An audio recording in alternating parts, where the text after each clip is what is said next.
3, ese cambio de clima altera la composición de la atmósfera mundial y se suma a la natural variabilidad del clima.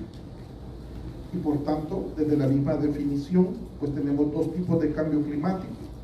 Un cambio climático de origen natural, ¿verdad?, y un cambio climático de origen antropogénico, o sea, generado o provocado por el hombre. Hoy en día, fíjense ustedes, hay un acuerdo ya científico y cultural de que el cambio climático es el problema ambiental más serio al que se enfrenta la humanidad. Este problema es un problema de esta era geológica que se denomina antropoceno y que arranca con la década de los años 50. ¿Y qué es lo característico del antropoceno? A pesar de que hay discusión en torno a este concepto, lo característico es que el ser humano se convierte por primera vez en la historia en un agente capaz de transformar ecológicamente el planeta, o sea que ha provocado unas alteraciones tan graves y profundas que nunca se habían dado en la historia, y ese es el rasgo de esta era llamada antropoceno. El cambio climático, como ya ustedes saben, es provocado por las emisiones de gases de efecto invernadero. Aquí vamos a utilizar el acrónimo GI, gases de efecto invernadero, y así nos vamos a referir en adelante. Siguiente. Pues los gases de efecto invernadero que reconocen los instrumentos legales a nivel internacional son estos 6. Primero, el dióxido de carbono. En segundo lugar, el metano, que es uno de los más perjudiciales. El óxido de nitrógeno, los hidrofluorocarbonos, los perfluorocarbonos y el hexafluoruro de azufre. Estos son los 6 gases que están reconocidos en los instrumentos internacionales y también ya en algunas legislaciones nacionales, como los gases de efecto invernadero. Y un aspecto importante de estos gases, vean ustedes, es que pueden durar miles de años, más de 1000 años, ahí en la atmósfera, atrapados en la atmósfera. ¿Eso qué significa? Que si hoy este día lográramos reducir todas las emisiones de gases de efecto invernadero del planeta, esos gases ahí los vamos a tener todavía atrapados y vamos a tener que lidiar con ellos muchos años para poder quitarlos de ahí, porque la presencia de ellos en la atmósfera puede durar más de 1000 años. Siguiente. Hay algunos periodos de tiempo que son importantes tener en cuenta en materia de cambio climático. En primer lugar, el periodo 2020-2030, que es lo que se conoce como la década crítica. Esa es la década en la que ahorita nos encontramos. Y de hecho, el documento de la COP28 habla de la década crítica. ¿Y por qué es la década crítica? Porque si no reducimos las emisiones de gases de efecto invernadero por lo menos en un 50% en esta década, las probabilidades de reducir en las décadas siguientes, hasta 2050, el restante 50% prácticamente sería imposible. Por eso esto es una década crítica. Y el llamado plazo para alcanzar la neutralidad del carbono 2050, un concepto que tiene que ver no con que no van a haber emisiones de gases de efecto invernadero, sino con el hecho de que estas emisiones van a ser capaces de ser absorbidas por el planeta de una manera, digamos, o la atmósfera de una manera que no ocasione mayor perjuicio. Hay, por tanto, 2 cifras que deberíamos recordar todos en materia de cambio climático: el 0 y 51.000 millones. ¿Por qué razón? 0 es a lo que deberíamos aspirar, ¿verdad? 0 emisiones de gases de efecto invernadero. Y 51.000 millones de toneladas es lo que mandamos todos los años a la atmósfera, que salen del planeta, ¿no? O sea, 51.000 millones de toneladas. Imagínense ustedes cuántos gases estamos mandando a la atmósfera del planeta. Existen, por tanto, para enfrentar este problema diversos mecanismos, ¿no?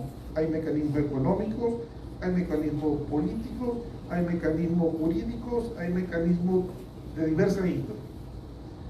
Como abogado que soy, me voy a referir a los mecanismos jurídicos. Siguiente. Si ustedes revisan la Constitución salvadoreña, se van a encontrar que la Constitución salvadoreña, y buscan con el buscador, van a ver que el cambio climático no aparece ni una vez. Y es lógico, ¿no? En 1983 no se hablaba de esto con la importancia que ahora tiene. Entonces no hay ninguna referencia explícita en el texto de la Constitución al cambio climático. Pero la protección constitucional del cambio climático se puede derivar de los artículos 1, 2, 60, 69, 101 y 117. Del 1, porque habla del bien común, ¿verdad? Y el bien común ambiental, pues es importante. Del 2, porque están todos los derechos fundamentales reconocidos a la persona humana, y esto, pues, el derecho, hoy ya se habla de un derecho a un clima estable, un derecho fundamental a un clima estable. Esto ya en Europa ya se está reconociendo. Perdón, podríamos avanzar al anterior, del artículo 60 sobre el derecho a la salud, del 69, que tiene que ver con el deber del Estado de garantizar condiciones ambientales dignas para el ser humano, del 101, que la actividad económica debe responder también a una racional utilización de los recursos naturales, y del 117, que es el artículo fundamental que protege el medio ambiente en la Constitución salvadoreña en todas sus dimensiones. Siguiente. Si ustedes revisan la jurisprudencia, o sea, de las sentencias emanadas de la Sala de lo Constitucional, tenemos que solo hay una sentencia que habla expresamente de cambio climático. Es el amparo 137-2012 del 27 de julio de 2014. Imagínense cuánto ha pasado ya, casi 10 años desde esta sentencia. Y reconoce el cambio climático como factor de disminución de especies marítimas. Es el último considerando de la sentencia antes del fallo. Eso les da una idea de la importancia que tuvo, que fue muy mínima, ¿no? Y hay otras dos sentencias que nos aluden al clima y a los aspectos climáticos como parte integrante del contenido del medio ambiente. Estas presentaciones van a quedar ahí, por favor no tomen nota porque les van a quedar a su disposición. Entonces, tenemos dos sentencias más que nos hablan del clima y de los aspectos climáticos como parte integrante del medio ambiente, pero en ningún momento mencionan el cambio climático. Seguimos. ¿Cuál es la situación constitucional en otros países? Fíjense ustedes, hay países que ya tienen protección ambiental y climática en sus constituciones, son 110 países. Casi una inmensa mayoría de países tiene protección ambiental, todavía no referencias al cambio climático. Hay 12 países con referencias expresas al cambio climático en sus constituciones, principalmente países latinoamericanos y del Caribe. Hay 189 países que han ratificado el Acuerdo de París, y hay varios países latinoamericanos y del Caribe que ya tienen leyes de cambio climático, 9 países en particular. Nosotros, Honduras y Guatemala tienen ya ley de cambio climático, nosotros no la tenemos. Y además, mencionaba hace un instante lo de la jurisprudencia constitucional. La última sentencia ambiental que dictó la Sala de lo Constitucional fue hace más de 8 años. O sea que no hay una sentencia ambiental en más de 8 años. Siguiente. A nivel de instrumentos jurídicos internacionales, tenemos la Convención Marco de las Naciones Unidas sobre el Cambio Climático, el 9 de mayo del 92, que se adoptó en la Cumbre de Río en 1992, la llamada Cumbre de la Tierra. La Convención de las Naciones Unidas de lucha contra la desertificación de julio del 94, el Protocolo de Kioto a la Convención Marco de las Naciones Unidas sobre el Cambio Climático de diciembre de 1997, Protocolo de Kioto que hoy en día ya no se encuentra en vigor, y el Acuerdo de París del día 12 de diciembre de 2015. Sí. Hay una serie de instrumentos internacionales que no son obligatorios, que los abogados les llamamos soft law, o sea, derecho blando, derecho suave, que son más bien declaraciones de principios, reconocimientos que hacen los estados o metas políticas que se trazan, pero que no son obligatorios jurídicamente. la Declaración de Estocolmo, la Declaración de Ginebra de la Primera Conferencia Mundial sobre el Clima, el 79, la Declaración del Río sobre el Medio Ambiente y Desarrollo de 1992, la Agenda 21 y la Declaración de Principios para el Manejo Sustentable de los Bosques. Siguiente. A nivel centroamericano, fíjense ustedes, esto es valioso, a mi manera de ver, lástima que esto tampoco ha tenido el empuje necesario en la región. Tenemos el Convenio Regional sobre Cambios Climáticos que se celebró en Guatemala el 29 de octubre de 1993. Casi un año después de la Convención Marco, nosotros en Centroamérica aprobamos un convenio sobre cambios climáticos. Ahí está. Lástima que no tiene el empuje que debería de tener ni la institucionalidad que lo soporta. En la normativa interna, ya las leyes salvadoreñas, tenemos la Ley de Medio Ambiente, que es una ley de 1998, y esta ley fue reformada en el año 2012, y en esta reforma se incorporó todo lo relativo al cambio climático. Se incorporaron a la ley unas definiciones sobre cambio climático y se incorporó un capítulo sobre cambio climático, donde hay reglas sobre mitigación, adaptación, planes de cambio climático. Sigamos. Hay otros instrumentos normativos, ya no la ley, vamos bajando en el nivel de jerarquía legal. Tenemos la Política Nacional de Medio Ambiente de junio de 2022, que sustituyó a la anterior Política Nacional de Medio Ambiente que se había aprobado el 30 de mayo de 2012. Tenemos una Estrategia Nacional de Medio Ambiente 2013 y también tenemos un Plan Nacional de Cambio Climático 2022-2026 que sustituyó al anterior Plan Nacional de Cambio Climático de julio de 2015. Y lo que no tenemos hoy en día es una ley de cambio climático. Bien, sigamos. ¿Cuáles son, fíjense ustedes, los rasgos, las características de estas normas que regulan el cambio climático? Bueno, primero, fíjense ustedes, es un problema con una desigual percepción social. Hay hasta negacionismo climático, hay personas que no creen en el cambio climático. Creo que cada día son menos.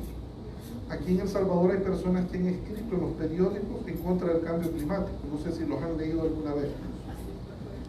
Y entonces tenemos que hay una respuesta jurídica que debe ser internacional, lo que se llama la diplomacia climática. Ese cuerpo jurídico de normas de derecho internacional es bastante complejo, es bastante técnico. Si ustedes leen los instrumentos jurídicos sobre el cambio climático, hasta para los abogados que están relacionados con términos legales, es complejo su comprensión. Y el objetivo de las medidas es empírico. ¿Qué significa esto? Bueno, tiene que ver con reducir las emisiones de gases de efecto invernadero, y este es un asunto empírico, y hay que ver cómo se logra, cómo se mide esto, quién lo verifica, etc. Además, el derecho climático o el derecho del cambio climático es un derecho que tiene o utiliza diversas técnicas jurídicas. Hay planes de cambio climático, hay técnicas de control administrativo y también hay técnicas de fomento, o sea, cómo incentivar que se hagan acciones en la mitigación, o sea, en la reducción de las emisiones de gases de efecto invernadero o en medidas de adaptación. Además, este derecho del cambio climático tiene una discrecionalidad técnica política, fíjense ustedes. O sea, los estados son los que deciden de qué forma, ¿verdad? Y bajo qué plazo, en qué plazos y bajo qué mecanismos o medidas van a dar cumplimiento a los compromisos climáticos. Y hay una característica que se considera de este derecho, es la dificultad de control judicial. Esta característica creo yo que hoy en día ha perdido razón de ser, y voy a ampliar de eso cuando hablemos de los litigios judiciales climáticos. Siguiente. La otra característica, este derecho del cambio climático tiene un impacto económico sobre el tejido productivo, ¿verdad? Porque pues ahora las empresas tienen que hacer cambios en sus instalaciones, en sus sistemas de producción, en diversas áreas. El sistema jurídico climático internacional, además, descansa sobre una responsabilidad política y jurídica de los estados. Pero esta responsabilidad es bien peculiar. ¿Por qué razón? una naturaleza. Además, yo me he permitido agregar unas características adicionales a ese derecho del cambio climático que la literatura reconoce. La primera es que este es un derecho de pocas reglas, o sea, de pocas normas. Lo que hay son principios y en abundancia. Ustedes leen los instrumentos internacionales, solo la Convención Marco, creo que aparece un documento que tenía que ver con una investigación que se hizo sobre petroleras, donde aparece por primera vez esta expresión justicia climática. Por tanto, el término proviene del derecho de los Estados Unidos, derecho norteamericano, porque en los Estados Unidos se venían dando una serie de problemas ambientales, principalmente con las comunidades afroamericanas, donde muchas veces los vertederos de basura estaban ubicados principalmente donde habían comunidades afroamericanas. Y de allí es que vienen las reivindicaciones ambientales y climáticas. Este concepto también tiene un antecedente en la primera cumbre de La Haya de Justicia Climática del año 2000, en los principios de justicia climática de Bali del 28 de agosto de 2002, y aparece una tan sola vez mencionado en el Acuerdo de París en el preámbulo, ni siquiera en sus artículos, en el preámbulo. Y ese preámbulo lo que dice es algo así, casi literalmente así: teniendo en cuenta, dice, la importancia que para algunos tiene el concepto de justicia climática. Eso es todo. Pero aparece mencionado en el Acuerdo de París. Recuerden que para 2015 pues hubo mucho lobby, ¿verdad? Y además mucha presión de los colectivos ambientales a nivel internacional en París para que estas demandas de justicia ambiental se incorporaran en el Acuerdo de París. Siguiente.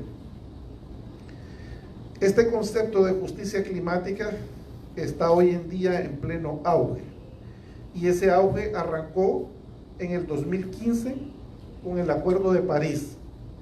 Y fíjense ustedes, en este reporte global de litigación climática del año 2023, del año pasado, se dice que en 2017 apenas se registraban 884 casos en el mundo, pero para 2022 se incrementó a 2.184, o sea, pasamos en menos de ¿qué? De menos de 5 años, ¿no? O en 5 años. Ha habido un aumento exponencial. Hoy la cifra es todavía mayor de litigios climáticos. ¿Y qué es esto de... ¿Podríamos retroceder, por favor? Bien, sigamos. ¿Qué es esto de justicia climática? ¿Qué significa este concepto, no? Pues bien, acá hay una definición de Susana Borrás, que es una de las especialistas, en mi opinión, más lúcidas a nivel europeo sobre este tema en España. Es una forma de justicia que deriva del movimiento de justicia ambiental nacido en Estados Unidos con el fin de luchar contra la localización de instalaciones contaminantes, en particular plantas para el tratamiento de residuos en barrios de minorías raciales o de ciudadanos con bajos ingresos económicos. De ahí viene este concepto de justicia climática que les mencionaba hace un instante. Sigamos. La justicia climática, fíjense ustedes, tiene varias dimensiones. No solo es promover litigios judiciales ante los tribunales. Hay una dimensión distributiva que tiene que ver con cómo se distribuyen los recursos, ¿verdad? El tema de desigualdad. Hay una dimensión de reconocimiento y participación. Son las personas que reclaman a las autoridades participación en los asuntos de justicia ambiental y de clima. Hay una dimensión restauradora que tiene que ver con el hecho de que si hay daños ambientales o daños climáticos deben ser reparados. Y hay una dimensión procesal que es a la que yo me voy a referir, que son las demandas judiciales ante los tribunales, ¿no? O sea, los litigios judiciales climáticos. Sigamos. ¿Qué es esto del litigio judicial climático? ¿Qué es esto del litigio judicial climático? En Francia, Marta Torrechau ha definido esto de esta forma: es cualquier disputa administrativa o judicial federal. Acuérdense que hay estados que son federales, pero nosotros no. Planteen directa y expresamente con respecto a la sustancia o a la política sobre las causas e impactos del cambio climático. Esos son los litigios judiciales climáticos. Y además hay una definición de Ángel Moreno que dice que son procesos judiciales que giran en torno a algún aspecto del cambio climático y sobre la base de las normas, planes y decisiones privadas y gubernamentales adoptadas en su seno. Pues ya esto les da una idea de qué son los litigios judiciales climáticos. Y viene una pregunta, ustedes dirán, bueno, ¿y qué hace que un litigio judicial sea climático? ¿Qué lo transforma ese litigio judicial en climático? Vean que esta temática es una temática bastante nueva. Imagínense, de 2015 para acá se viene hablando de esto, por lo tanto lo que hay escrito es bien poco, pero hay una autora que nos dice esto: casos que pretenden lo siguiente, o sea, son demandas judiciales donde lo que se busca es mitigar las emisiones contaminantes. 2, donde se demandan el cumplimiento o el aumento de los compromisos climáticos de un estado a nivel internacional. 3, demandas que promueven medidas de adaptación. 4, hacer responsables a las empresas por su participación en el problema. Se recuerdan del caso contra Shell, ¿verdad? Este caso famoso en Países Bajos, ¿no? Exigirles a las empresas el cumplimiento de determinadas obligaciones climáticas. Siguiente, por favor. Demandan la reparación de los daños generados por la crisis climática. Demandan cambios de regulación, o sea, que se cambien leyes o políticas, planes, programas en favor de la acción climática. Exigen transparencia o rendición de cuentas de acciones gubernamentales o corporativas relacionadas con la crisis climática. Piden que las instituciones financieras eleven sus estándares para que sus decisiones consideren el clima y el ambiente.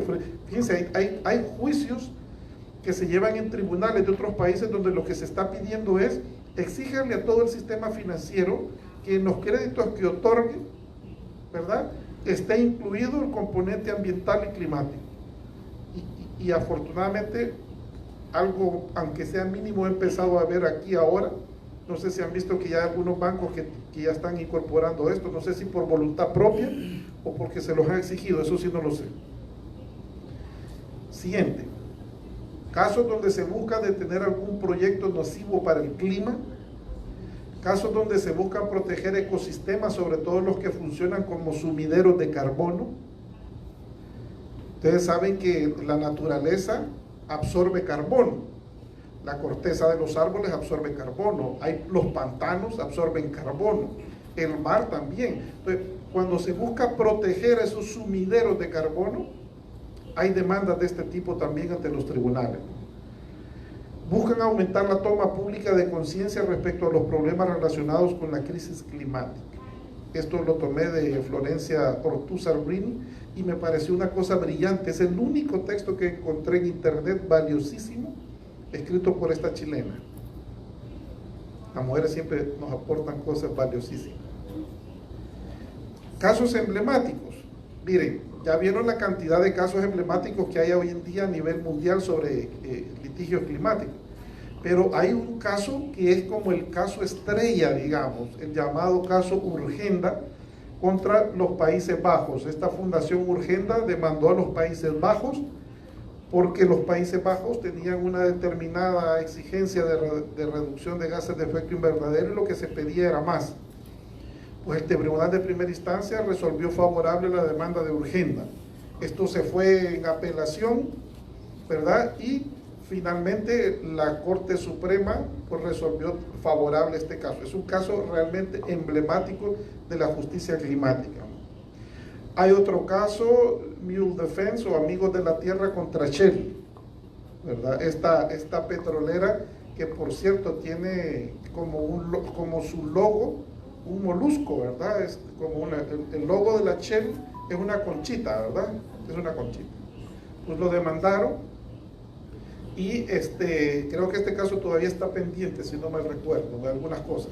Inmediatamente Shell salió atacando que esto no llevaba a nada, que esto no servía, etcétera, ¿no? Y esta va a ser una estrategia de los demandados en este tipo de juicios, de desacreditar los litigios judiciales climáticos.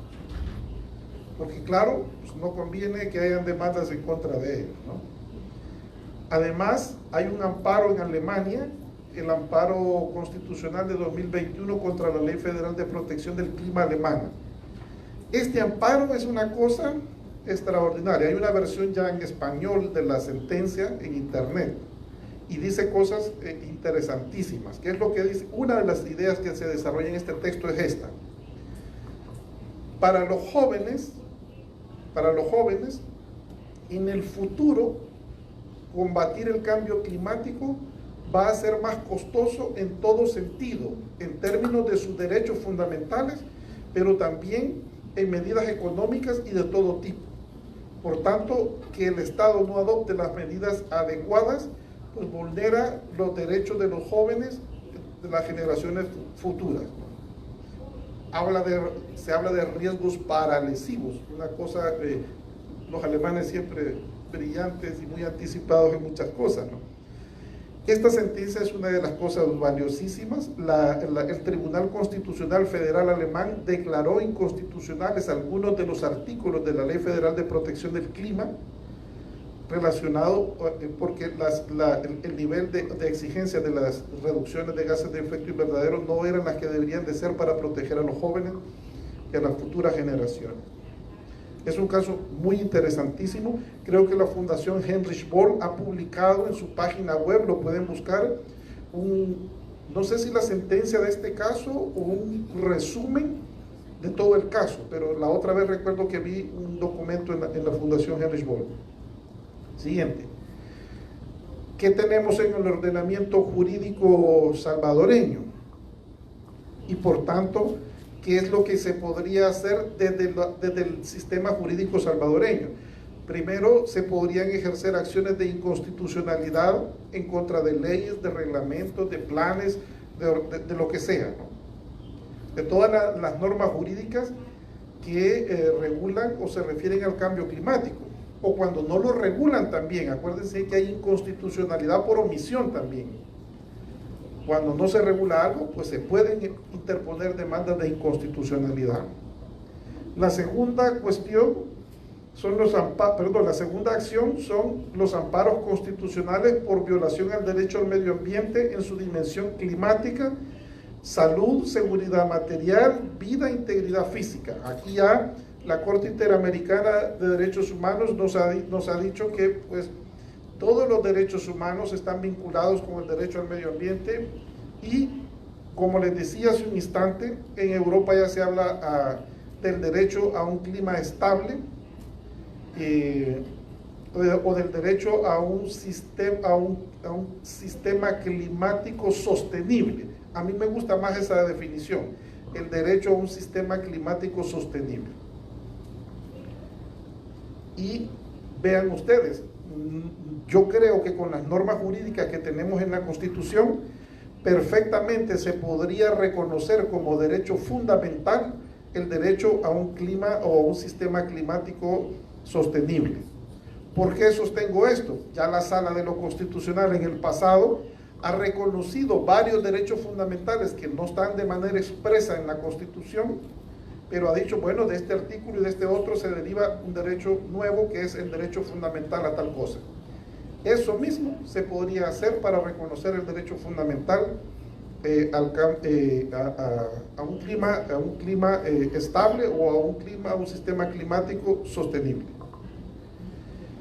También se podrían ejercer acciones contenciosas administrativas. Acuérdense que hoy tenemos una jurisdicción contenciosa administrativa donde se puede demandar la ilegalidad de los actos administrativos, de un permiso ambiental, ¿verdad? De actos administrativos perfectamente se puede ir a un proceso contencioso administrativo. En la jurisdicción ambiental podría pedirse medidas cautelares, podría promoverse procesos declarativos comunes de responsabilidad por daños ambientales. Y además, en los procesos declarativos comunes también es perfectamente posible procesos declarativos que tengan como propósito solo exigir el cumplimiento de una determinada ley, de algún plan de cambio climático o de la política de cambio climático, etc. Y por último, las acciones penales por delitos ambientales ante la jurisdicción penal. Creo que con esto está terminando esta primera presentación. Muy bien. No sé si las preguntas las dejamos todas para el final. Termino con la segunda exposición o abriría un espacio aquí para preguntas sobre esta primera presentación. Yo diría que para que usted descanse, tenemos 20 minutos para preguntas y respuestas. Vamos a dedicar a este primer tema 10 minutos y al segundo tema otros 10 minutos. Así es de que las preguntas que se tienen, que sean puntuales, dejamos descansar un ratito al magistrado y luego comenzamos con el segundo tema, así no perdemos la coherencia. Preguntas, compañeros, compañeras, preguntas. Allá tenemos la primera pregunta. Si gusta, me lo presta. ¿Qué vamos a hacer? Ya tiene. Gracias. Buenos días, magistrado. Buenos días. Creo que enciéndalo, tal vez está apagado.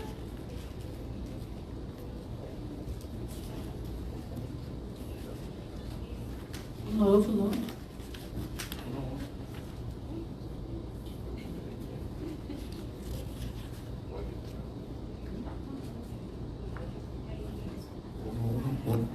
Sí. Magistrado, entonces debemos entender de que estos dos capítulos que se han aumentado a la ley de medio ambiente, que son referentes al cambio climático, aún no serían suficientes para decir tenemos legislación al respecto. O sea, ¿qué tipo de faltantes habría que cubrir para poder decir tenemos al menos ya algo de legislación? Muy bien, es una buena pregunta. Creo que no son suficientes ese capítulo que se incorporó a la ley. Si ustedes revisan las leyes de cambio climático existentes, contienen más elementos, ¿no? Yo he visto la hondureña, la guatemalteca, la de otros países, he visto la ley catalana de cambio climático, es una cosa muy pionera, y la ley española, ¿verdad? La ley, ya saben, el conflicto catalán-España, ¿no? Entonces, tenemos ley catalana y ley española, y son muy buenas leyes. Estas leyes no solo tienen esas cláusulas que están en este capítulo de la ley de medio ambiente, que son como aspectos generales. En una ley de cambio climático necesitamos una institucionalidad sobre cambio climático, necesitamos recursos financieros, necesitamos mecanismos de control, necesitamos planes y ejecución de planes. O sea, un conjunto de elementos que hoy por hoy no están en esa reforma. Gracias. Otra pregunta allá, la compañera y después usted.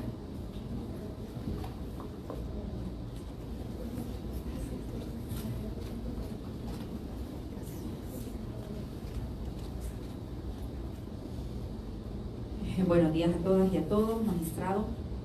Usted habló de los jóvenes, ¿verdad? Que le preocupa cómo después ellos puedan pedir los derechos para cuidar y la protección del medio ambiente. Entonces la pregunta mía es, ¿cómo hacemos para que no solo los jóvenes, sino que también las niñas y los niños vayan concientizándose?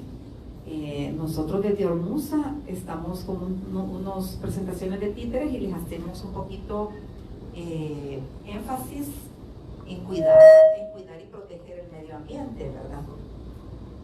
Y a veces ellos lo toman, no sé si por las edades o todos, algunos sí, se ve que se preocupan, ¿verdad? Y otros como que no dimensionan la situación, ¿verdad? Entonces, ¿cómo hacer para desde pequeños ir llegando a estas capas de niñas y niños y de jóvenes en relación a este tipo de temas que sí son de mucha premura? Gracias. Muy bien, yo creo que, vamos a ver, las personas transitamos diversas etapas de la vida, ¿no? Y a cada una conforme a cada etapa. Pero a los niños se les habla en un lenguaje de niños, con ilustraciones, como usted lo está planteando, pero ya ellos van a ir interiorizando esas cosas. Y a lo mejor, hay veces uno de adulto piensa que los niños esas cosas como que serias de adultos no las toman en cuenta, pero no, de repente el cerebro, la memoria las trae, ¿verdad? Y la lleva a ejecución de conductas, o sea que ir formando niños, ¿verdad? Eso es algo importante. Luego formar jóvenes, a los jóvenes ya les tenemos que subir el nivel, ¿verdad? Igual a los adultos, o sea que la enseñanza, ¿verdad? Sobre estas temáticas va de acuerdo a niveles, ¿no? La Convención Marco y también el Acuerdo de París nos hablan de acciones de empoderamiento climático, y ahí encontramos la educación, la capacitación y la sensibilización, son 3 componentes, y dentro de esas acciones de empoderamiento climático pues las vamos a ejecutar de acuerdo a las edades de las personas, ¿no? ¿Cómo vamos a sensibilizar a los niños desde ya? O a los jóvenes, a los adultos. Y la educación, ¿cómo va a ser? Y la capacitación, que ya es algo más de adultos, ¿no? Acá el micrófono, y luego allá tenemos el compañero y luego el otro compañero. Gracias. Gracias. Buenos días. Muy bien, en esta presentación se habló del marco normativo en El Salvador y se mencionó el Plan Nacional de Cambio Climático. Entonces mi pregunta es, ¿qué institución es el ente rector de echar a andar este plan nacional? Gracias. Muy bien, gracias. La institución es el Ministerio de Medio Ambiente, ¿no? Este Plan Nacional de Cambio Climático tiene 11 componentes, si no mal recuerdo, y de esos 11 componentes, creo que 8 componentes ya estaban en el anterior Plan Nacional de Cambio Climático. Pero hoy por hoy es el Ministerio de Medio Ambiente, y hay en el Ministerio de Ambiente una, no sé si es gerencia sobre cambio climático y cooperación internacional. Pues a ella le correspondería. Esa, creo yo, no es la institucionalidad adecuada, ¿verdad? Pero al no tener una institucionalidad climática, pues tenemos que partir de eso, ¿verdad? Pero hoy por hoy es el Ministerio de Medio Ambiente, y claro, como el ente rector de la gestión ambiental del país, ¿no? Pero esto supone involucrar no solo al ministerio, sino a todo el Sistema Nacional de Cambio Climático, al Sistema Nacional de Protección del Medio Ambiente, lo que le llama la ley el SINAMA. Todas las instituciones públicas también tendrían que tener un componente climático gestionado por el Ministerio de Medio Ambiente. Y lo idóneo, creería yo, que debería de existir una institución autónoma al Ministerio de Medio Ambiente aparte, que estuviera directamente atendiendo los aspectos de cambio climático. Podría existir siempre dentro del Ministerio de Medio Ambiente. Esto depende de cada país, de cada modelo. Si ustedes van a ver, Costa Rica es un modelo ejemplar en gestión climática, creo yo. Y Costa Rica tiene dentro del Ministerio de Medio Ambiente, no recuerdo también el nombre, si es una de gerencia o dirección general, pero tiene un consejo asesor científico, y además tiene abogados, especialistas de otras ciencias. O sea que el componente institucional solo para atender el factor climático en Costa Rica es muy desarrollado. Tienen un plan de descarbonización y tienen una serie de cosas que pues, los ticos nos dan ejemplo en asuntos ambientales en todo el mundo, no solo aquí en Centroamérica, ¿no? Gracias. La última pregunta, por razón del tiempo, cerramos esta primera etapa con esta pregunta. Buenos días. Muchísimas gracias, licenciado, por la ponencia. Lo felicito, es muy buena, es primera vez que estoy con un jurista que conoce mucho de la temática, lo felicito por eso. Y en esa dinámica de su presentación en el tema jurídico internacional y nacional, obviamente el tema de la justicia climática es un tema, como usted ya lo mencionó recién, y que obviamente cada sociedad va adecuándose a los avances de la ciencia y tecnología y el conocimiento lo mismo. En el marco de ley usted ya habló que existe una política nacional de medio ambiente. ¿Considera usted que en esa dinámica cada institución del sector gobierno o cada institución social del país debería en su interior crear políticas que incorporen la justicia climática en su acción climática, considerando de que la justicia climática coloca la equidad y los derechos humanos dentro de la misma acción climática, ¿es cierto?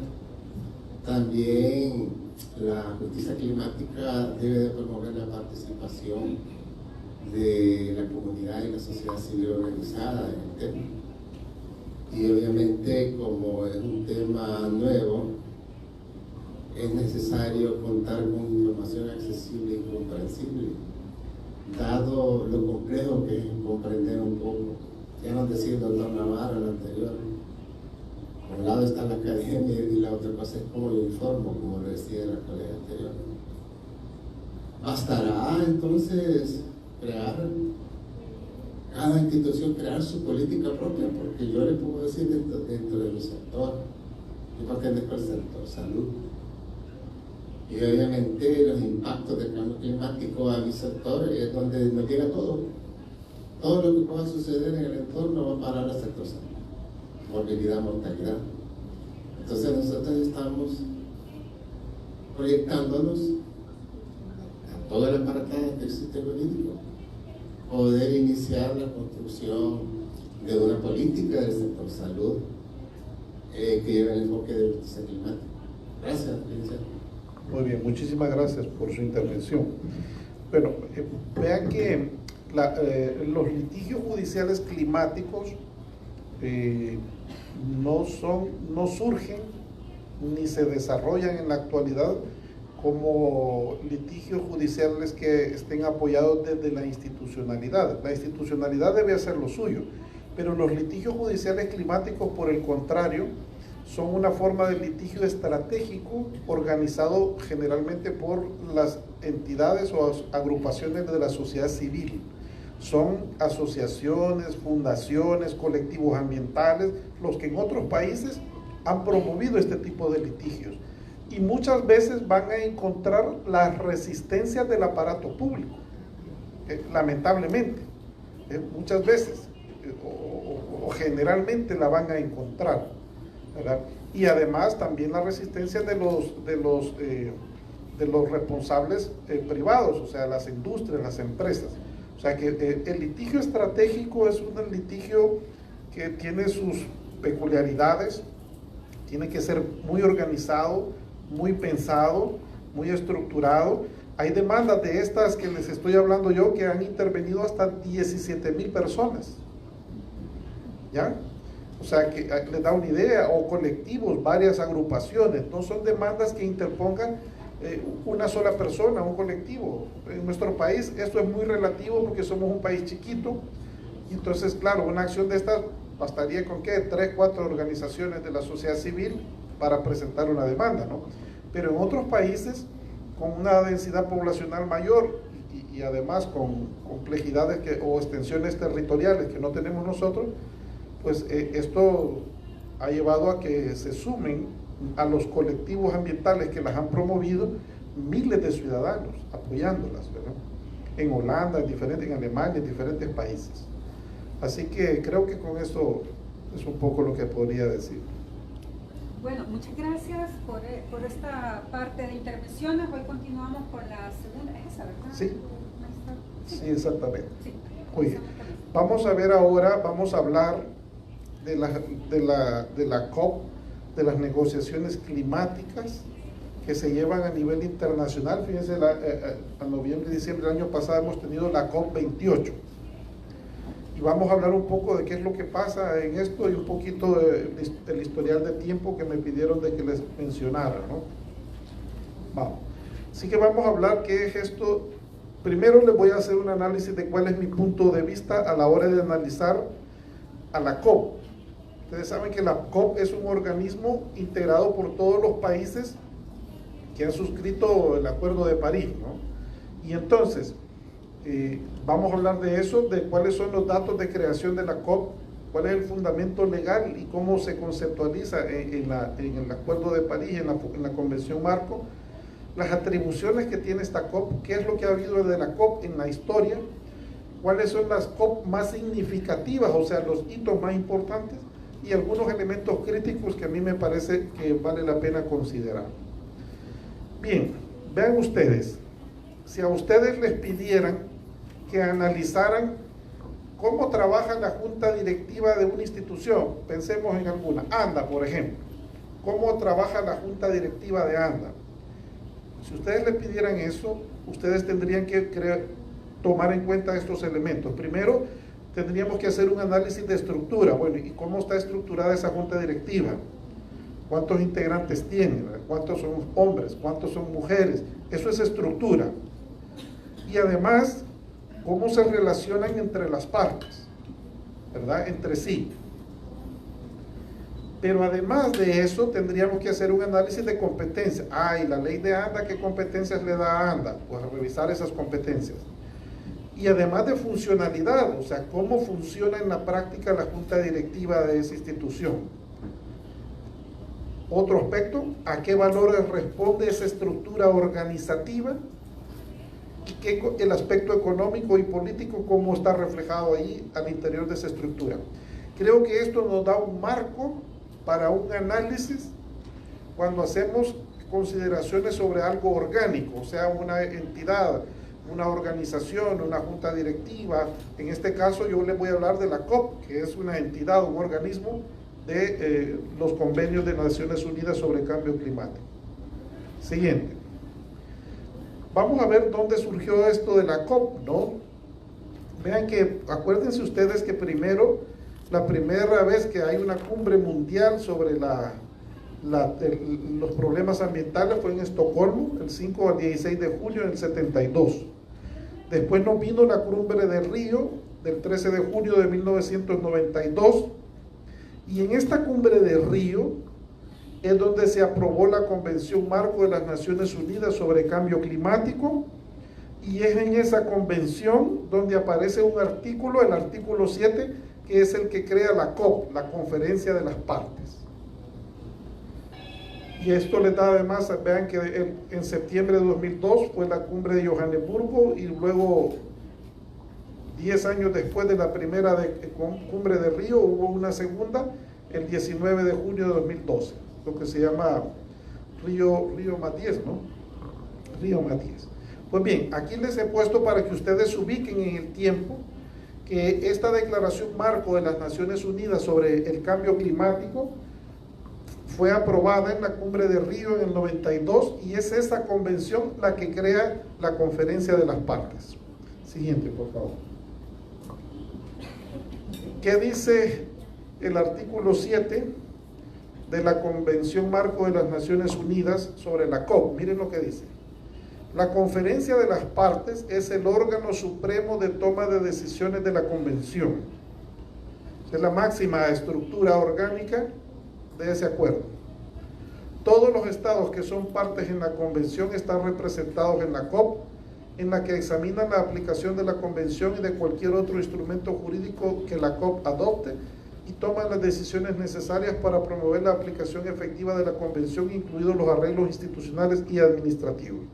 Perdón, esta definición de la COP es la que nos da el mismo sistema de Naciones Unidas, el órgano supremo de toma de decisiones de la Convención. Pero veamos lo que dice en la Convención propiamente. Siguiente. Y a la Convención lo que nos dice es que la Conferencia de las Partes, dice, en su calidad de órgano supremo de la presente Convención, examinará regularmente la aplicación de la Convención y de todo instrumento jurídico conexo que adopte la Conferencia de las Partes, y conforme a su mandato tomará las decisiones necesarias para promover la aplicación eficaz de la Convención. Entonces vean, ¿qué es esto de la COP? Primer elemento, es el órgano supremo de la Convención.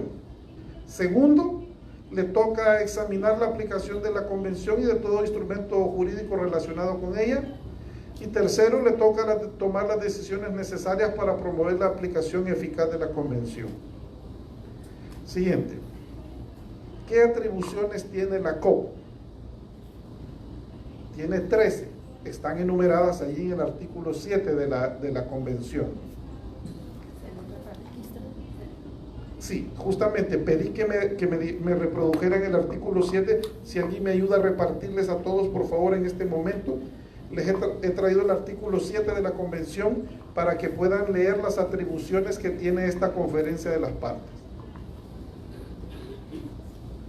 Y van a ver que en esas 13 atribuciones que tiene,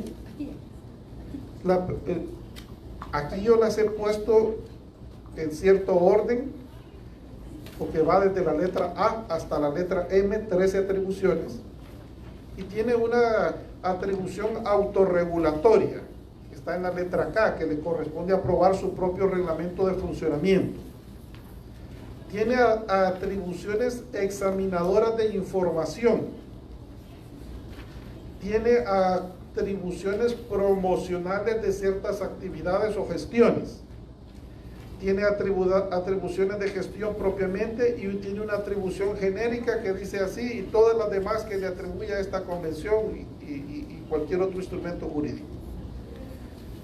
13 atribuciones específicas que pueden leer allí en ese artículo que les están repartiendo en este momento. No las vamos a leer ahora, pero vean que tiene 13 atribuciones. Siguiente, por favor, lámina.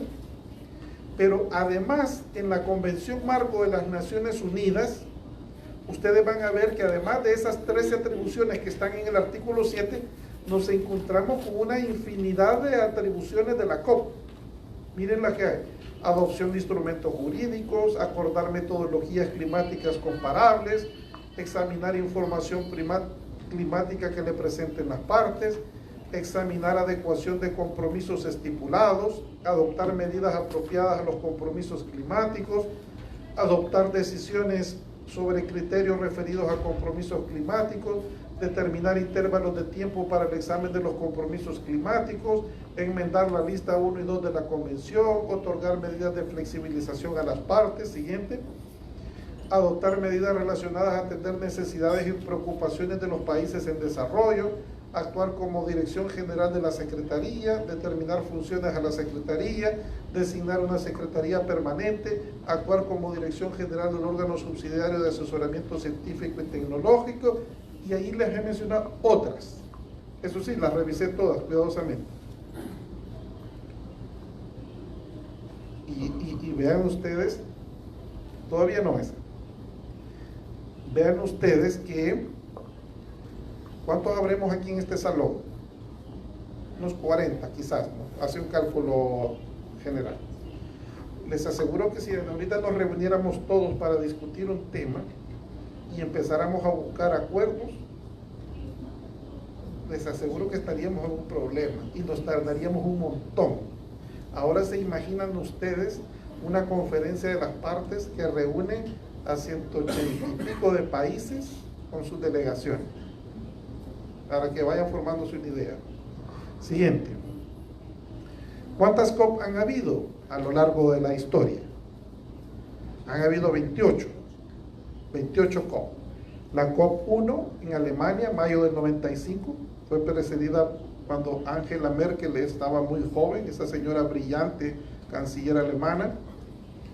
La COP 2, que fue en Suiza en el 96, la 3 en Japón en diciembre del 97, la COP 4 en Argentina, la COP 3 es importantísima, fue en Kioto, Japón, ahí se aprobó el protocolo de Kioto, y en mi opinión es de las cosas más brillantes o mejores que hemos tenido en asuntos climáticos. Ya voy a hablar de eso ahorita. La COP 4 en Argentina en el 98, la COP 5 en Alemania en el 99, la COP 6 en los Países Bajos en noviembre de 2000, la COP 7 que fue en Marruecos en el 2001, siguiente, la COP 8 en la India, en Nueva Delhi en 2002, la COP 9 en Italia, 2003, Milán si no mal me recuerdo, la COP 10 fue en Argentina en diciembre de 2004, en Buenos Aires, la COP 11 en Canadá en diciembre de 2015, la COP 12 en Kenia en el 2006, la COP 13 en Indonesia en el 2007, la COP 14 en Polonia en el 2008, la COP15 en Dinamarca en diciembre de 2009, la COP16 en México en noviembre de 2011, la COP16 también fue una COP importantísima, se crea el Fondo Verde del Clima, es una COP importante.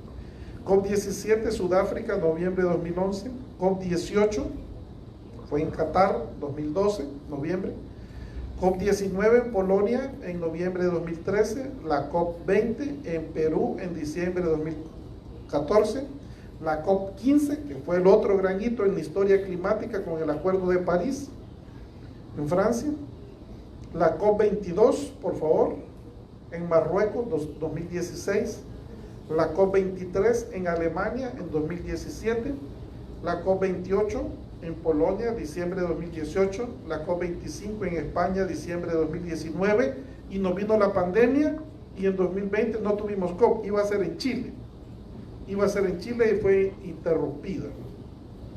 La primera vez que me habían invitado a participar en algo así y se cancela, ¿no? Qué suerte la mía, ¿no?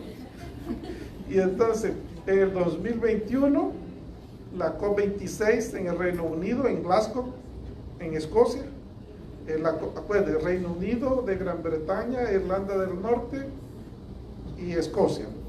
COP27 en Egipto, noviembre de 2022, y la última que acabamos de tener en Emiratos Árabes en noviembre de 2023 y diciembre. Ahora pongamos un poco el sentido crítico a estas cosas. Siguiente.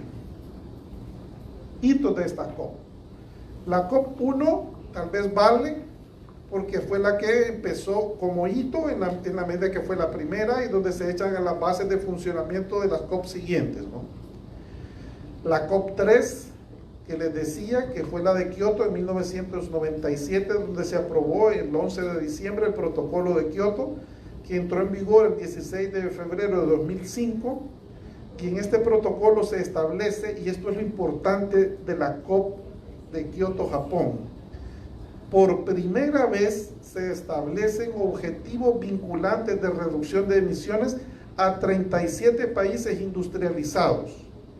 Se propuso reducir las emisiones del 5% entre 2008 y 2012, pero China y Estados Unidos no lo ratificaron. ¿Por qué es valioso esta COP? Esta COP fue vinculante, era obligatoria. El protocolo de Kioto es un instrumento jurídico que genera responsabilidades internacionales en caso de incumplimiento. Y aquí se les obligaba a estos 37 países a concretos objetivos de reducción de emisiones. Hubo después del protocolo de Kioto, se intentó prorrogar por 10 años más su funcionamiento, o sea, hasta 2020, y esa prórroga se aprobó el día que terminaba el periodo al que se refería, o sea, el periodo de 2012-2020, o sea que prácticamente ya no servía ya de mucho, de nada, ¿no? La COP13 también es importante, fue en el 2007 en Indonesia. Esta buscaba establecer un régimen de medidas posteriores al año 2012 para el protocolo de Kioto, y se reconoció, fíjense ustedes, que los signos del calentamiento del planeta eran incuestionables, porque esto ha estado siendo cuestionado, ¿no? Se adoptó el plan de acción de Bali sobre mitigación, adaptación, finanzas y tecnología. La COP16 en noviembre de 2010 en Cancún, México, creó el Fondo Verde del Clima para invertir en los países en desarrollo. Pero hoy es posible acceder a formas de cooperación económica mediante este fondo u otros fondos climáticos. La COP18, noviembre de 2012 en Qatar, se adoptó la enmienda de Doha al protocolo de Kioto, o sea, el 8 de diciembre de 2012, para un segundo periodo de compromiso del protocolo de Kioto, que iba a ir desde 2013 hasta el 2020. Pero como les dije hace un momento, entró en vigor el 31 de diciembre de 2020. O sea, el periodo de compromiso iba a ser desde 2013 hasta el 2020, pero el último día entró en vigor la enmienda de Doha. O sea, de nada servía. Hay una cosa importante, creo yo, sobre el protocolo de Kioto también. Además, Europa creo que la asumió, los países europeos han asumido, algunos de ellos, con mucha seriedad los compromisos que emanaron del protocolo de Kioto. Y esto pues ha sido muy valioso, e incluso incorporando en las legislaciones internas lo que el protocolo de Kioto establecía. La COP21, como les decía, que fue donde se aprobó el Acuerdo de París. Este acuerdo es vinculante, aunque pues hay quienes que dicen que a pesar de ser vinculante prácticamente deja en manos de los estados, ¿verdad?, en qué medida van a asumir responsabilidades sobre el clima y en qué tiempo las van a cumplir, ¿no? Acuérdese que uno de los instrumentos más importantes del Acuerdo de París es lo que se llama NDC, las contribuciones nacionalmente determinadas. O sea que cada país va a establecer estas NDC y va a decir qué compromisos asume, en qué tiempo, con qué recursos, etc. Y el objetivo, regresemos todavía, por favor, regresemos. El objetivo de esta COP, del Acuerdo de París, fue que estos 197 países establecieron mantener la temperatura del planeta muy por debajo del 2% con respecto a los niveles preindustriales y proseguir los esfuerzos para limitar el aumento al 1.5 con respecto a los niveles preindustriales. Que fíjense que esto es una fórmula que también se ha criticado. ¿Qué significa muy por debajo de 2 grados? Es un poco imprecisa, pero es lo que tenemos y con esto se ha venido trabajando con el Acuerdo de París. Siguiente. La COP27 en noviembre de 2022 en Egipto establece el Fondo de Pérdidas y Daños para países vulnerables, pero se deja pendiente los países que van a contribuir al fondo y con cuánto, o sea que con cuánta plata es lo que hace falta por ver. Y la COP28, esto, perdonen, fue escandaloso y obsceno. No sé quiénes vieron las noticias sobre la COP28. Fue escandaloso y obsceno, ¿no? Emiratos Árabes Unidos, fíjense ustedes, el país que sirvió de sede, es un país petrolero, en primer lugar, con un profundo deterioro de los derechos humanos en ese país, donde la libertad de expresión está limitada y todos los derechos fundamentales también, pero ahí nadie dice nada y nadie critica. ¿Y por qué se va a hacer ahí? O ahí no debería de hacerse. Ahí se hizo. Primer elemento cuestionable, ¿no? Segundo elemento, ¿quién presidía la COP? El encargado de presidirla, el sultán Ahmed Al-Jaber, que es el director ejecutivo de una empresa que se llama ADNOC, que es el acrónimo de Abu Dhabi National Oil Company, o sea, la Compañía Nacional de Petróleos en Emiratos Árabes. O sea, hemos puesto al lobo a cuidar a las ovejas, ¿verdad? Presidiendo el encargado de el principal interesado en los combustibles fósiles a presidir una COP. La BBC de Londres denunció que este señor tenía proyectos de expansión del gas y del petróleo. Y entonces, ¿cómo es que va a estar dirigiendo una COP climática?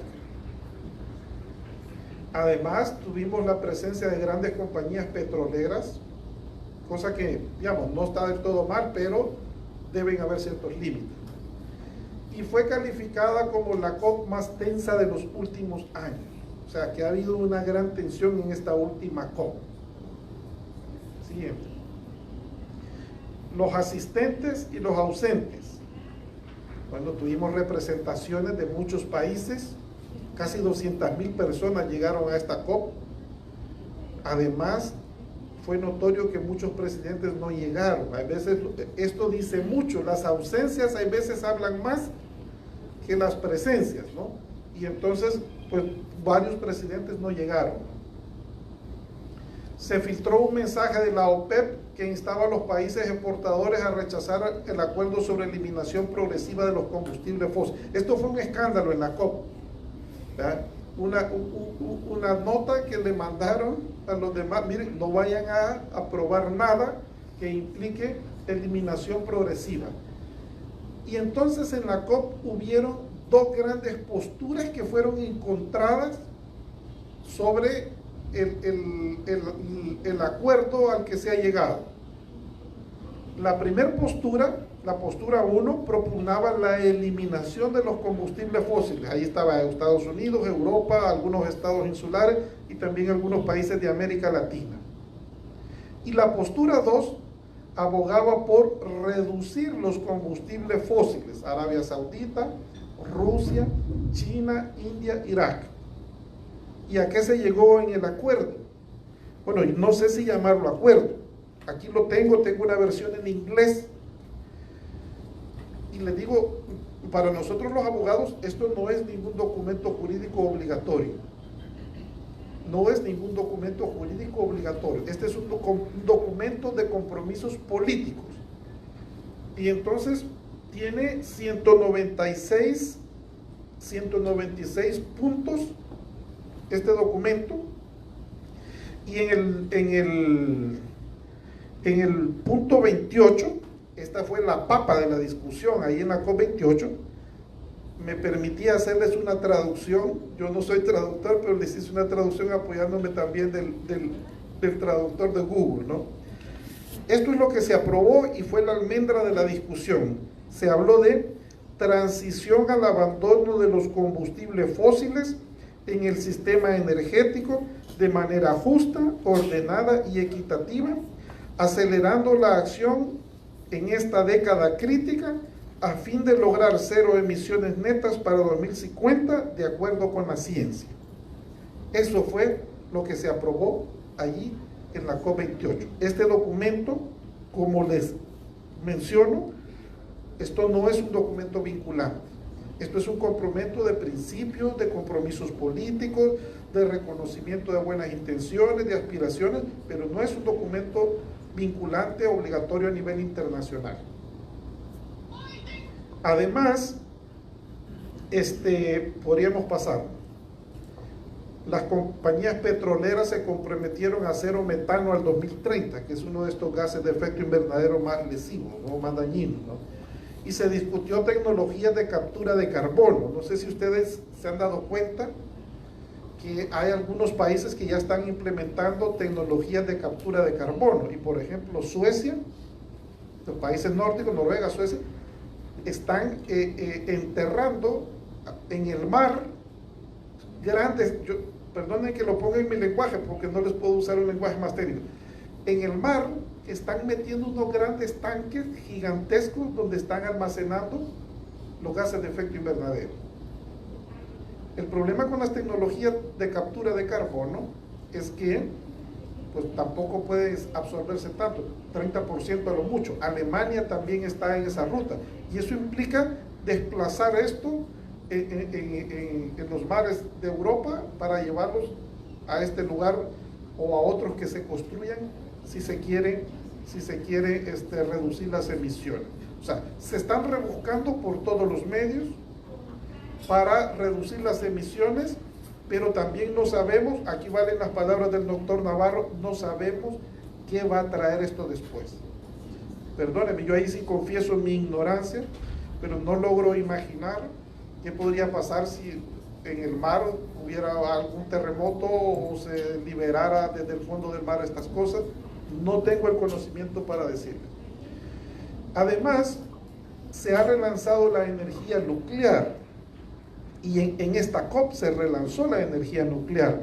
Estuvo en el lugar Rafael Mariano Grossi, que es el encargado del Organismo Internacional de Energía Atómica, es un argentino que tiene este cargo, pero ahora se está abogando desde la COP para desarrollar mejor energía nuclear, porque esto nos evita las emisiones.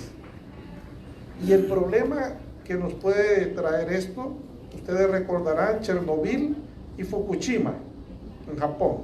O sea, ¿qué puede pasar si hay expansión de energía nuclear en el mundo?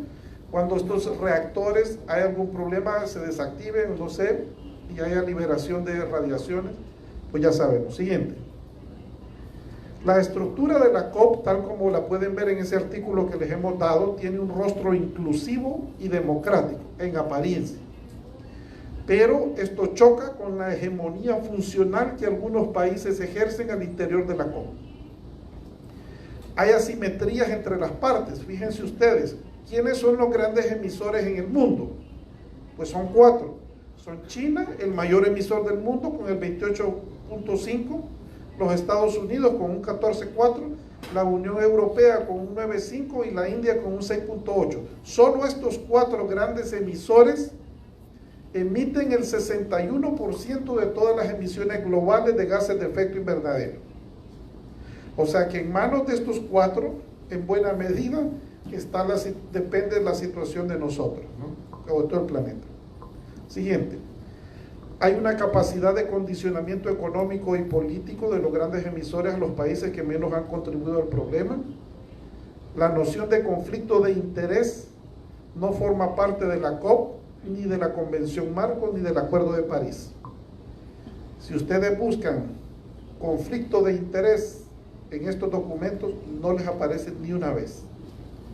O sea, la noción de conflicto de interés nos hubiera permitido que este señor que acaba de presidir la COP jamás se hubiera sentado a presidirla.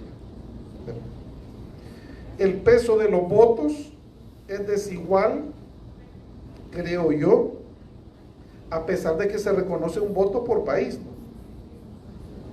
Por lo que se requiere repensar el mecanismo de voto previsto en los artículos 18 y en el 25 del Acuerdo de París. A todos los países se les reconoce un voto, sí, pero estos países que son grandes emisores tienen la capacidad de torcerle el brazo a todas las delegaciones que llegan allí, ¿o no es cierto? Tienen proyectos de cooperación en los otros países, etcétera, y son capaces de condicionar económica, políticamente y en todo sentido. El nivel de compromiso de los discursos de los líderes políticos es cuestionable. No sé si hubieron a Olaf Scholz o a Lula. Lula es lamentable y hablando muy bonito en la COP, pero está incrementando proyectos sobre gas y petróleo en Brasil. El canciller alemán también, y otros. Los acuerdos de la COP en su mayoría no son compromisos vinculantes. El Papa Francisco, ¿se acuerdan que no pudo llegar a la COP? Y entonces escribió un documento que se llama Laudate Deum, o sea, sería alabada a Dios, donde les pidió que hicieran una transición energética vinculante. Esta es la papa del asunto, porque este documento no es vinculante. Y el Papa les estaba pidiendo lo que debería de ser. Debería de haber una revisión crítica, en mi opinión, de los documentos de la COP. Las agendas y propuestas creativas de los países vulnerables deben ser para nosotros, los países pobres y vulnerables, lo que deberíamos de tener es una agenda creativa. Pensar, estudiar estos temas con detalle, con lupa, y tener agendas creativas. Y es lo único que podrían oponer a los grandes emisores. Y por último, y aquí termino, creo que hace unos años, Ronald Dworkin, un filósofo norteamericano, escribió este libro, Tomar los derechos en serio. Pues yo creo que esto, si lo aplicáramos a la COP, tendríamos que decir, hay que tomarse en serio el clima y hay que tomarse en serio la COP.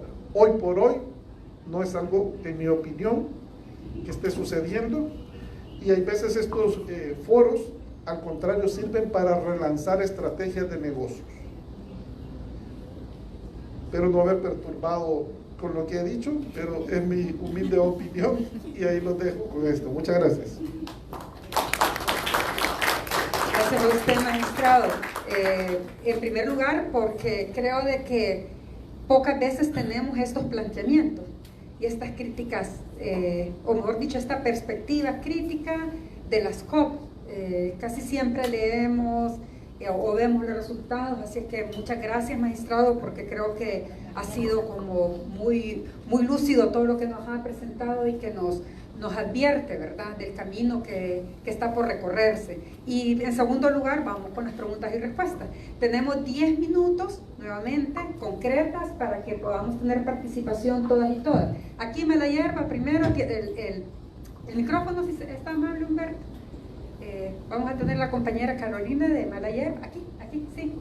Yo no sé quién más para tener ya los... Bueno, démosle, Carolina.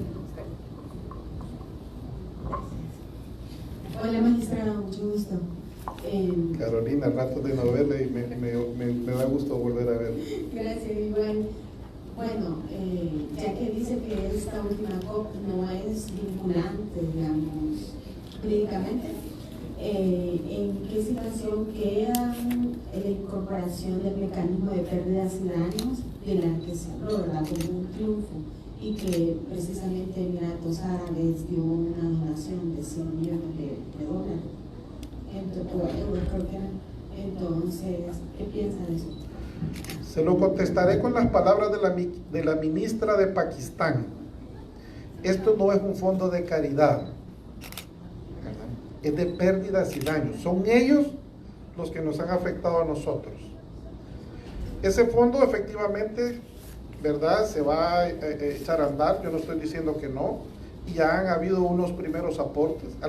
Algunos aportes han sido tan exiguos viniendo de países ricos que también es un poco cuestionable las verdaderas intenciones de aportar a este fondo.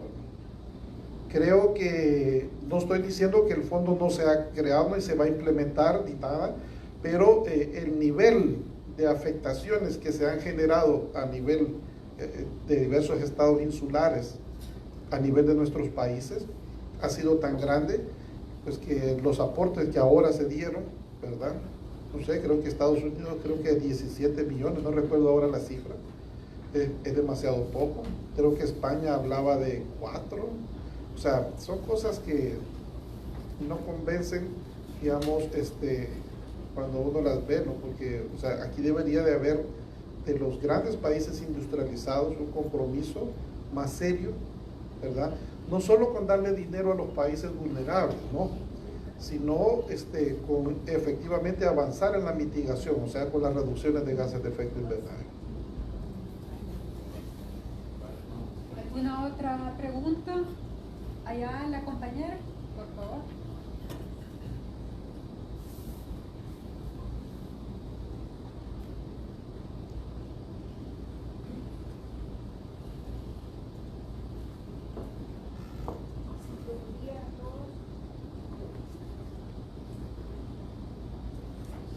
Pues sí, buenos días. Mi nombre es Juana Pérez, de la Unidad Ambiental del CENTA. Yo creo que el problema con respecto a ese fondo de pérdidas y daños es que hay que relacionar la pérdida y el daño en el país que efectivamente ha sido ocasionado por el cambio climático. Entonces, podemos acceder a ese fondo si lo sustentamos en que las inundaciones, las sequías, a lo mejor daños por plagas y enfermedades son debido a las manifestaciones del cambio climático. Otra cosa, en estas COP siempre hay fondos y hay un montón de dinero, pero lastimosamente es difícil accesar a esos fondos. Y muchas veces no somos las instituciones los que manejamos los fondos, los que los gestionamos y los que los ejecutamos. Y lastimosamente a los socios o a los beneficiarios, a los que no tienen que comer, a los que les afectan las plagas, les afecta la salud, no les llega ni siquiera el 5% de los fondos gestionados, ¿verdad? Otra cosa, con referencia a lo de la disminución en el uso de combustibles fósiles, es un sistema de vida. Todos nosotros, y principalmente los mayores emisiones, basan su sistema de vida y principalmente su sistema económico en el uso de combustibles fósiles, en las emisiones. Y lastimosamente lo que se está viendo en Europa es que están cerrando las ganaderías porque justifican de que los principales emisores de metano son las ganaderías y nos culpan al sector afolo y al sector agricultura que somos de los principales emisores de metano, de óxido nitroso y de otros gases relacionados con ganadería, con agricultura y con aforo. Y nosotros sabemos que no es así, que la mayoría de emisiones son originadas por el uso de combustibles fósiles. Entonces hoy la agricultura y el sector aforo en esos países, que primeramente Dios no sucede en nuestro país, se está viendo prácticamente eliminada o reducida. Gracias. Sí, muy bien. Bueno, el caso era un comentario, ¿no?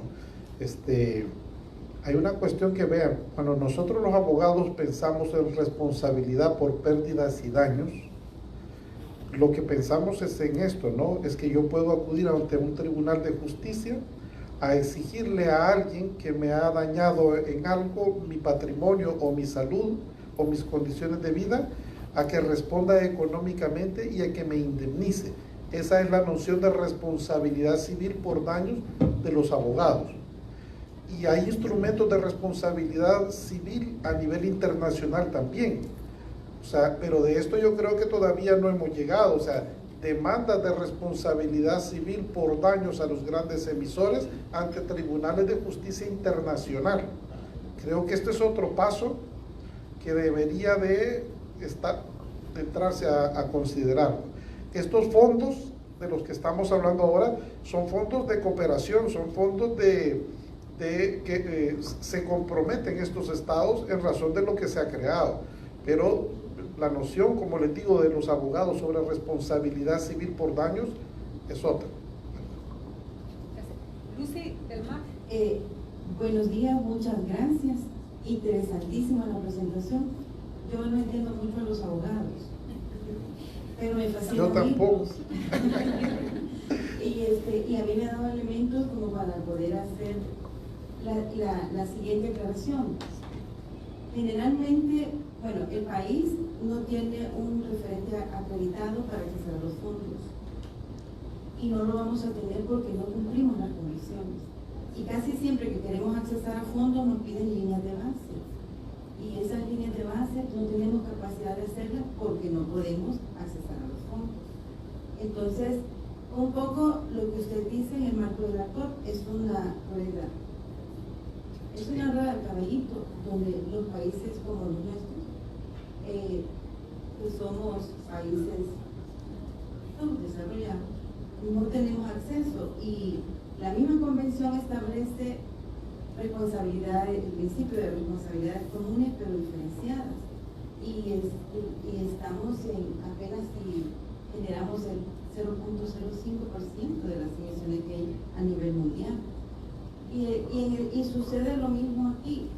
Agricultura, el sector, en el tema de mitigación, el sector aforo, que es agricultura, silvicultura y usos de la tierra, generalmente le cargan las mayores emisiones, pero el CO2, y si usted compara las emisiones de CO2 con los últimos dos gases que emitimos, una molécula de metano son 24 de CO2 con poder de calentamiento, pero los otros, los fluorocarbonados y el resto son 1000. Entonces, seguridad alimentaria nosotros tenemos que cuidarla y tenemos capacidad de que las emisiones que nosotros hacemos por el uso de la tierra podemos compensarlas con sistemas agroforestales o tecnologías de cualquier tipo que contribuyan a la sostenibilidad, como usted lo dijo. Pero es aquí donde entramos en una discusión bastante difícil, porque cargan al más pequeño siempre la cuota más alta. Muy bien.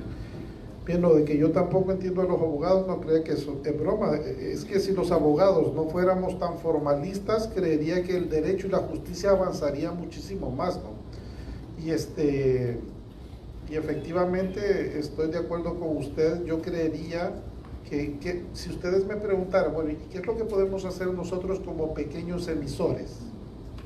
Bueno, tenemos que hacer lo propio, o sea, lo de nuestro país en primer lugar, ¿no? Esa sería la respuesta. Y en primer lugar tendríamos que mejorar nuestros sistemas de transporte para que no hayan emisiones contaminantes, reducirlas al máximo. Y además tenemos que insertarnos en esa agenda climática internacional de una forma creativa. E insertarnos en la agenda climática internacional de forma creativa, creo yo que pasa por algo. Hay que formar a un grupo de negociadores climáticos, ¿ya? Hay que capacitarlos para que cuando estos equipos vayan afuera, a pesar de que seamos pequeños, tengamos espacio, tengamos voces, y hayan otros que se sumen, otros pequeños, para reclamar ante las instancias internacionales. Entonces, creo yo que son las dos cosas que podemos hacer lo propio a nivel de transporte y de las industrias contaminantes, ¿ya? O sea, industrias y transporte principalmente. Y luego a nivel internacional tenemos que formar expertos en técnicas de negociación climática, ¿ya? De esa forma estaremos en condiciones de que se escuche de alguna manera las voces de nosotros. Y yo lamentaría algo más, magistrado, tenemos que quizás ir como región. Eso es bien importante, porque los impactos regionales casi son similares. Y vemos que, por ejemplo, otros países u otras regiones se unen, ¿verdad? Entonces, eso es como muy interesante, acopiar todos los impactos y poderlos presentarlos, porque siempre se tiene más fuerza. Perdón, solo ahí la última pregunta y con eso vamos a cerrar. Más que pregunta, comentario, o sea, al parecer esto de dar aportaciones económicas para que funcionen para financiar algunas acciones de los países, de las partes de las conferencias, más parece la trampa, porque se pasa ya no a buscar soluciones científicas, técnicas o políticas para la problemática, sino que a la discusión por quién se agencia los fondos, ¿verdad? Y que, como ya dijo la compañera, presenta en determinado momento esos fondos llegan, y tenemos un ejemplo de una cooperación que dio aquí para el país, para árboles, una arborización, y al final de cuentas de eso, lo real, el aporte real al medio ambiente es mínimo, y los gastos en administración, gastos operativos son los máximos. Entonces se corre el riesgo también de caer en esa trampa, ¿verdad? ¿Cómo se llama? Entonces, y dejar de ver realmente las soluciones políticas al problema. Y como usted dijo, sí, es mejor que los países, aún pequeños, se dediquen a tratar de hacer lo propio, aún cuando no tengan recursos. Es tan chistoso de que pequeñas poblaciones nativas de África se han tirado a ver cómo recuperan el recurso hídrico con pequeñas fosas en algunos países de África Central, y hayan científicos que critiquen a esa población que está trabajando por solucionar un problema de su medio, ¿verdad? Y les digan que están cambiando el microclima del desierto, ¿verdad? Entonces, ese es el gran problema, que se dejen de hacer las cosas que deben de hacer y empiecen a pelearse por ver quién se agencia los fondos. Gracias. Muy bien. Pues yo me despido. Quiero agradecerles a los organizadores de la UNES y a la licenciada Yanira por la invitación. Realmente este diplomado está muy bien pensado, y los temas y los enfoques me parecen muy adecuados, y la verdad es que